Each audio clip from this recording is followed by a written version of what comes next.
મંદિર જવું અને બે હાથ જોડવા એને તમે સંસ્કાર કહો છો? તો હું નથી કહેતી. આપણે છોકરાઓને કહીએ કે મોટા છે પગે લાગ, એ જ માણસને એણે અમુક રીતે વર્તતો જોયો છે, એને પગે લાગવાનું મન નથી થતું. એ તમારું માન રાખવા કદાચ ઝૂકી પણ જાય, પણ એની ભીતર આદર નથી.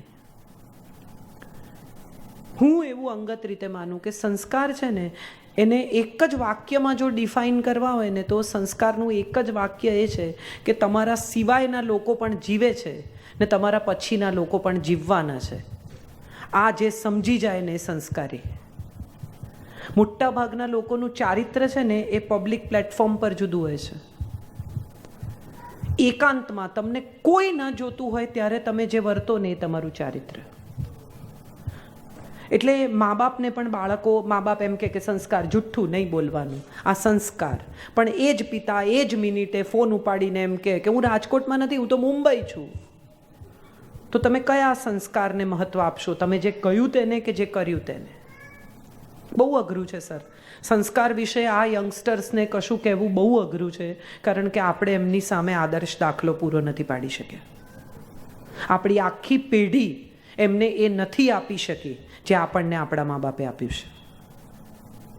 આપણે બહુ પૈસા કમાવામાં સમય વેડફ્યો, આપણે બહુ આપણા સંતાનો માટે ઘણું મૂકી જઈશું, મકાનો, દુકાનો, બીજી બધી વસ્તુઓ. શેખ એ અનુસંધાન તૂટી ગયું છે. ગમે કે ન ગમે આ સત્ય છે. બહુ બધા મા બાપને મેં એવા જોયા છે કે છોકરાઓને બધી જ છૂટ આપે. અમે તો અમારા બાળક સાથે પહેલી શરાબ અમે અમારા ઘરમાં અમારા દીકરાને બિયર પીવડાવ્યો. નોટ બેડ, સારી વાત છે.